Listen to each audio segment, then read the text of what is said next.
Hey guys, you know where I am today. I'm out back at the playground. It should be filled with children. We miss you. Hey, we're starting a new book today. Well, it's still the tale of Despereaux, but we're moving on to the next section, book the 4th. Recalled to the Light. Let's go. Chapter 34, Kill 'em, even if they's already dead. Reader, you did not forget about our small mouse, did you? Back to the light. That was what Gregory whispered to him when he wrapped Despereaux in his napkin and placed him on the tray. Remember Mig gave him his lunch? Anyway, and then Mig, after her conversation with Roscuro, carried the tray into the kitchen. And when she saw Cook, she shouted, "It's me, Miggery Sow, back from the deep downs." "Ah, lovely," said Cook, "and ain't we all relieved?" Mig put the tray on the counter. "Here, here," said Cook, "your duties ain't done. You must clear it." "How's that?" shouted Mig. "You must clear the tray," shouted Cook. She reached over and took hold of the napkin and gave it a good shake. And Despereaux tumbled out of the napkin and landed right directly, plop, in a measuring cup full of oil. "Ack," said Cook, "a mouse in my kitchen, in my cooking oil, in my measuring cup. You, Mig, kill him directly." Mig bent her head and looked at the mouse slowly sinking to the bottom of the glass cup. "Poor little Missy," she said, and she stuck her hand into the oil and pulled him out by his tail. Despereaux, gasping and coughing and blinking at the bright light, could have wept with joy at his rescue, but he was not given time to cry. "Kill him," shouted Cook. "Gore," said Mig. "All right." Holding Despereaux by the tail, she went to get the kitchen knife. But the mouse tail, covered as it was in oil, was slick and difficult to hold on to, and Mig, in reaching for the knife, loosened her grip, and Despereaux fell to the floor. Mig looked down at the little bundle of brown fur. "Gore," she said. "That killed him for sure." "Kill him even if he's already dead," shouted Cook. "That's my philosophy with mice. If they're alive, kill them. If they're dead, kill them. That way you can be certain of having yourself a dead mouse, which is the only kind of mouse to have." "That's some good sophisty, that is. Kill 'em even if they're already dead." "Hurry, you cauliflower-eared fool," shouted Cook. "Hurry." Despereaux lifted his head from the floor. The afternoon sun was shining through the large kitchen window.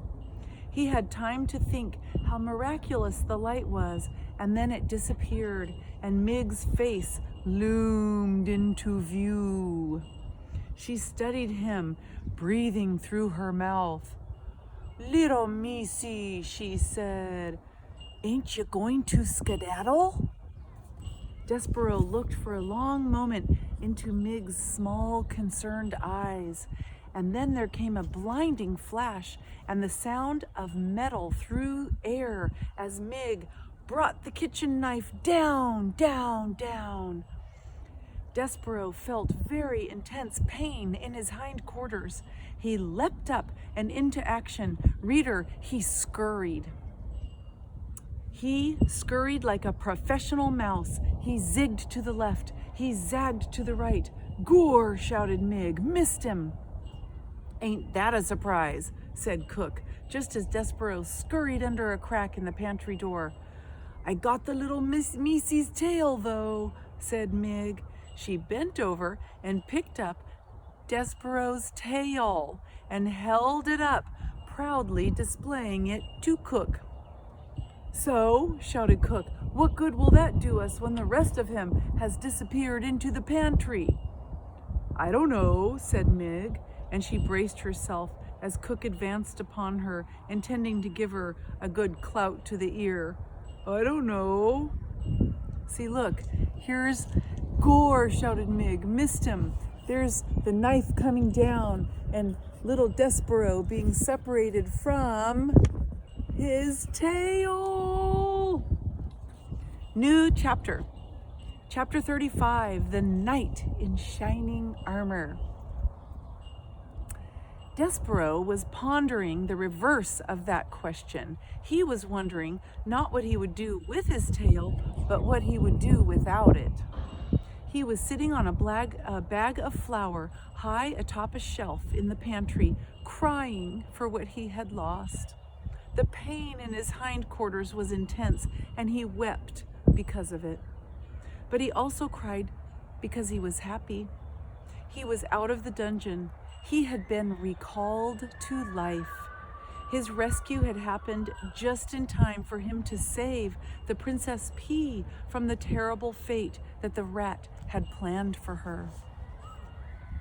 So Despereaux wept with joy and pain and with gratitude. He wept with exhaustion and despair and hope. He wept with all the emotions a young small mouse who has been sent to his death and then been delivered from it in time to save his beloved can feel. Reader, the mouse wept.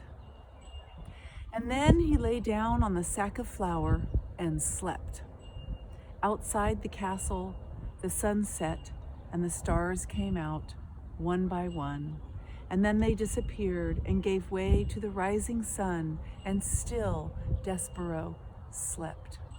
And while he slept, he dreamt. He dreamt of the stained glass windows and the dark of the dungeon. In Despereaux's dream, the light came to life, brilliant and glorious, in the shape of a knight swinging a sword.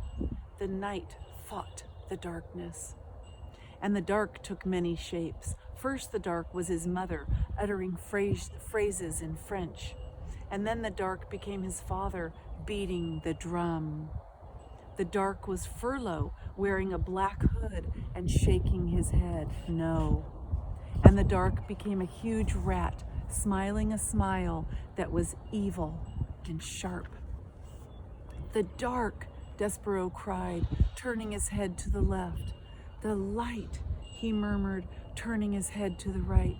He called out to the night. He shouted, "Who are you? Will you save me?" But the night did not answer him. "Tell me who you are," Despereaux shouted. The night stopped swinging his sword. He looked at Despereaux. "You know me," he said. "No," said Despereaux, "I don't." "You do," said the night. He slowly took the armor off his head and revealed nothing, no one. The suit of armor was empty. "No, oh no," said Despereaux. "There is no knight in shining armor? It's all just make-believe, like happily ever after." And in his sleep, reader, the small mouse began to cry. Oh, let's see, do we have time? I don't think we have time. The next chapter is pretty long. So, I don't know. We'll wrap it up for today, and I'll see you tomorrow. Bye, you guys.